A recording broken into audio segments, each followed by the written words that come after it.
Voltamos com a nossa conversa aqui no Gente em Destaque com o jogador e treinador Matheus Cruz, que eu não falei no começo da entrevista. Além de Portugal, que você já está tendo essa oportunidade lá na Europa, você também fez um pequeno intercâmbio na Nova Zelândia também, né? Sim, 2014. Sim, 2014. Como é que surgiu também essa oportunidade de você ir para lá? Nossa, já tem quase 10 anos que passa voando, né? Então, bom, comecei no rugby em 2011. Na real, 2010 foram os primeiros treinos. Mas, assim, a me empenhar no esporte e todos os treinos, assim, estar dentro do clube realmente em 2011. Enfim, aí com a passagem na categoria de base, eu tive a oportunidade de 2013 de compor a seleção juvenil. E dentro da seleção juvenil, eles tinham um bônus, né, como se fosse uma premiação para os destaques da temporada. Né? E aí essa premiação era uma bolsa de estudos para Nova Zelândia, para fazer um programa de rugby junto com uma escola. E aí no ano de 2013 eu fui a pessoa que estava adequada dentro dos critérios e tudo mais, eu tive um bom rendimento. E aí fui selecionado para essa bolsa de estudos, que foram 5 meses na Nova Zelândia, dentro de uma escola. Aí eu tinha algumas aulas na escola e tinha umas aulas de rugby, né? Então eram separados conteúdos específicos para uma formação de rugby, além da preparação física, além de algumas viagens culturais, algumas questões nesse sentido. E, nossa, foi muito massa, bem importante, assim, para o meu crescimento, formação. Aprendi inglês nessa viagem, que foi muito importante. Você estava com 18 anos, né? Com 18 anos. E como é que é a diferença assim, de costumes? Porque Nova Zelândia é outro lado do mundo, né? A diferença do fuso horário até é enorme em relação ao Brasil. O que você sentiu mais de experiência, que você achou mais estranho, ou sei lá, de curiosidade? Bom,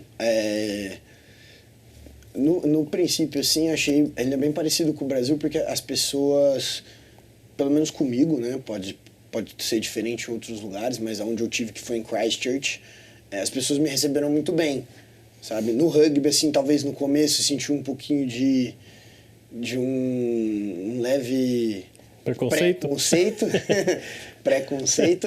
por ser do Brasil, né? Não é um esporte que você tem uma relevância no rugby, quase ninguém conhece. Agora a gente tem alguns jogadores jogando profissionalmente que são brasileiros, mas não tinha muito isso na época. Mas aí depois dentro de campo você tira isso. Mas sobre a amizade, sobre os meninos lá, as pessoas, assim, alguns costumes sim diferentes, mas todos muito receptivos. Então nessa questão foi tranquila. Depois algumas outras coisas que são bem diferentes, né? Café da manhã, os horários de alimentação, por exemplo, eles muitas vezes não almoçam, eles comem um lanche na hora do almoço. Um lanche mais reforçado, assim, com proteína, né? Com, às vezes, frango desfiado. Mas eu estava acostumado a comer uma refeição. Arroz e feijão. Um arroz e feijão. A janta também... A gente jantava, geralmente, às 6, 6:30. Né? Então, tipo, dava 8 horas, eu estava meio com fome já, assim, era meio que um horário que eu não estava acostumado.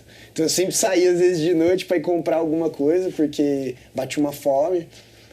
Mas, assim, nada muito bizarro, assim. Depois é a questão cultural pro esporte, a estrutura do país, a estrutura da escola.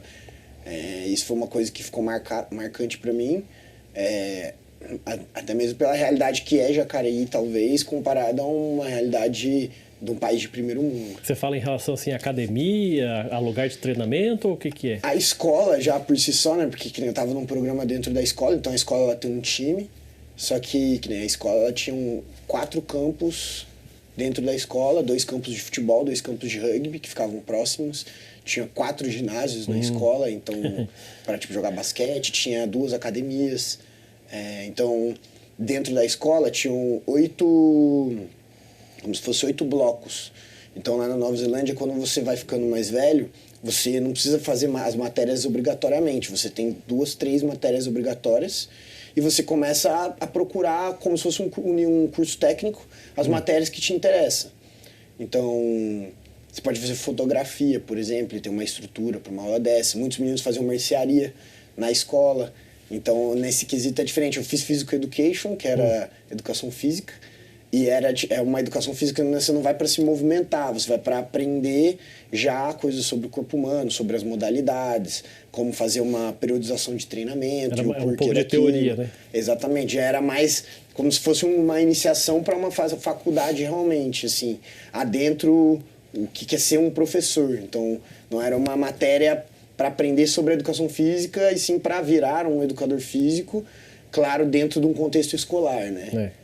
E nessa experiência sua da Nova Zelândia, era só você de brasileiro ou tinha mais gente? Como é que era a diversidade de países ali? Teve mais brasileiros, mas não foram pelo programa. Então, eu tive 2 amigos de Ilhabela que jogaram comigo, um jogou comigo na seleção, o outro jogou depois mais na frente na seleção, mas ele era mais novo, em que o pai ia colocar eles para fazer um intercâmbio, para melhorar o inglês. E aí casou de eles verem que eu tava indo para lá, e para não mandar os filhos sozinhos, mandaram para a mesma escola, e a gente já era amigo. Então eles ficaram no mesmo período que eu fiquei lá na Nova Zelândia. E aí tinham eles lá, eles treinavam junto comigo, a gente fazia quase tudo junto. Até hoje a gente é amigo, eles jogaram por Jacareí, aliás. Eles vieram morar para São José para fazer faculdade e foram campeões brasileiros com a gente. Mas fora eles, aí não tinha mais ninguém. Aí tinha no programa muitos japoneses, porque o dono do programa era um cara que morou no Japão e tudo mais, casou com uma japonesa. E além disso teve francês que passou pelo programa, porque tinha gente que passava 1 mês nas férias e ia embora. Tinha gente que ficava 5 meses no programa até o final, que foi o meu caso. Então, teve italiano que eu conheci americano. Então teve uma boa troca de experiências com diversas pessoas. E você chegou aí em estádio assistir jogos de rugby? Fui, a gente foi assistir o jogo do Crusaders, né, que é o time da cidade, profissional.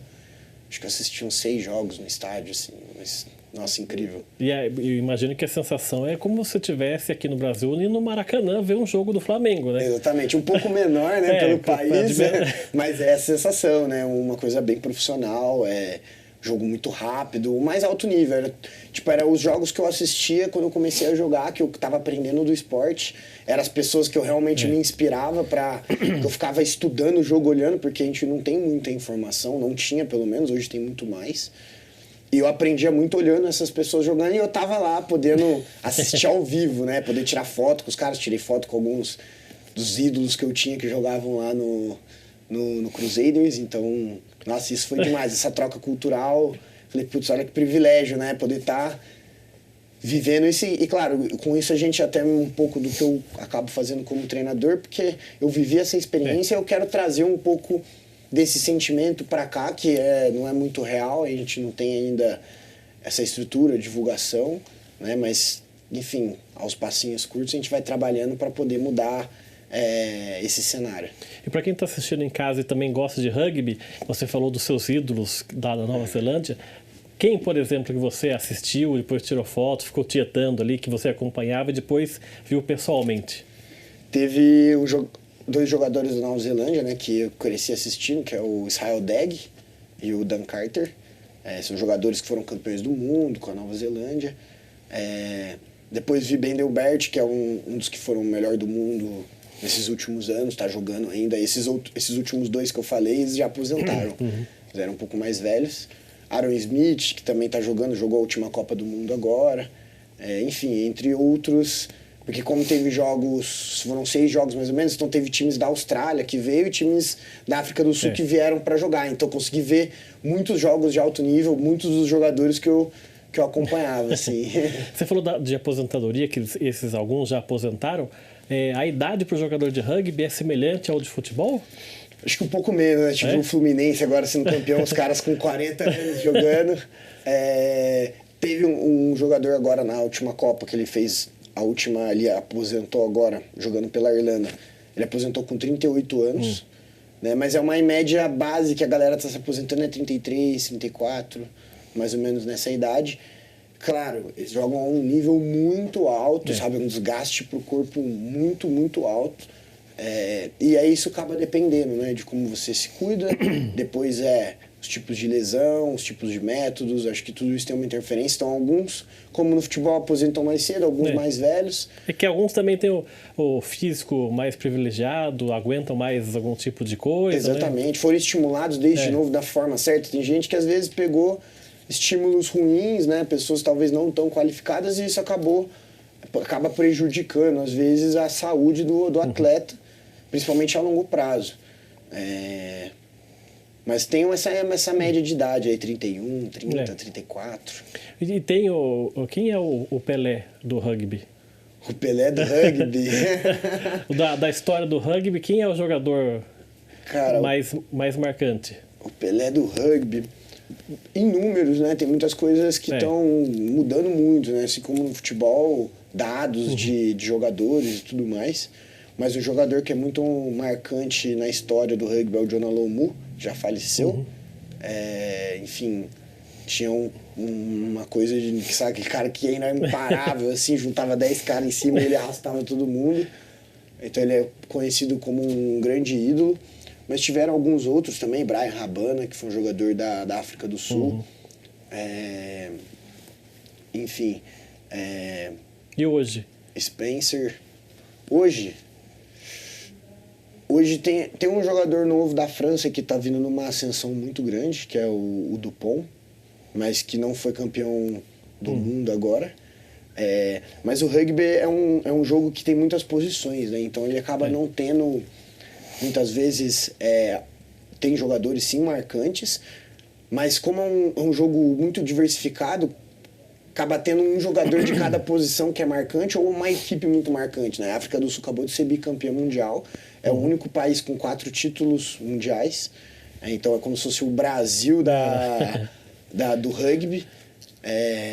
Eles fizeram uma campanha agora na Copa do Mundo, jogos eletrizantes, assim, emocionantes, que foram definidos no último minuto de jogo. Então acho que é a equipe a ser batida, uma equipe que inspira as pessoas. Acho que essa foi a maior mensagem que trouxe na Copa do Mundo, que eles trazem um discurso, um legado, um exemplo como pessoas, no discurso deles e também nas atitudes que eles têm dentro de campo. A África tá em festa, assim, tipo, parou igual o Brasil. Igual o Brasil se ganhasse uma Copa do Mundo, assim, pessoa na rua, trio, e tá assim.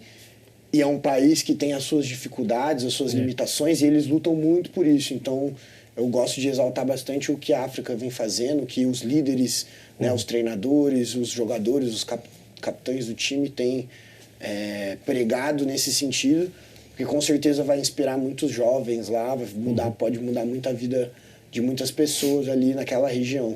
E a Copa do Mundo de Rugby, ela é mais ou menos igual a de futebol? São grupos, depois vai indo para as eliminatórias? Eliminatórias, 4 em 4 anos.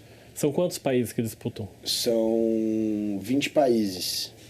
São 4 grupos com 5. 4 grupos de 5? 5. E aí classificam só os 2 primeiros de cada grupo. Aí vai quartas de final, semifinal? Quarta, semi. Exatamente, quarta, semifinal. E em média, assim, os jogos de rugby, claro que depende muito de quem está jogando contra quem, mas a duração de uma partida de rugby é de quanto tempo? O rugby 15, que é o que a gente está falando, que eu estou falando da Copa do Mundo, ele é 40 por 40. São 2 tempos de 40. Porém, a maioria das pausas ela é interrompido o tempo. Então o juiz não tem acréscimo depois. Não tem acréscimo depois. Então o juiz sempre tem um sinal que ele aponta que ele para o tempo. Então até na televisão para o tempo nesse momento. Mas assim, as formações e tudo mais, o tempo é corrido. É mais quando tem um atendimento, quando alguém se lesiona. Quando ele tem uma dúvida, então eles usam muito o que é o VAR, né? Que eles chamam de TMO. Porém, acho que o futebol tinha até que dar uma estudada no rugby para entender como que usa, porque no rugby eles usam de uma forma muito O Brasil conseguiu a proeza de estragar até o VAR, né? Mas é duvidoso, até mesmo a última Copa que teve, né? É duvidoso muita coisa, alguns critérios. Enfim, no rugby também aconteceu isso, né? A gente está com uma política de segurança muito forte, principalmente por colisões na cabeça, porque não pode ter no rugby contatos com a cabeça. Então, que nessa última Copa, muitas pessoas foram expulsas, porque às vezes ele tá correndo, ele não consegue abaixar, ele tá em uma velocidade, o cara escorrega, e às vezes tem um contato na cabeça e eles estão punindo muito, né? Então, parecido com, às vezes, a mão dentro da água, que às vezes é involuntário, mas eles optaram porque que não pode ter. Entendeu? Então tem algumas pessoas contestam isso, acham que é demais, assim, porque para o jogo um pouco. Mas também é para segurança do jogador, exatamente, né? Porque pode acontecer um acidente grave. Não é uma coisa que inventaram, né? Estudaram sobre isso para depois deixar, para fazer com que isso acontecesse e para ter essa segurança com as pessoas, né? Com os indivíduos ali. Tá certo, vamos fazer então mais um intervalo aqui. O Gente em Destaque volta daqui a pouco. Até já.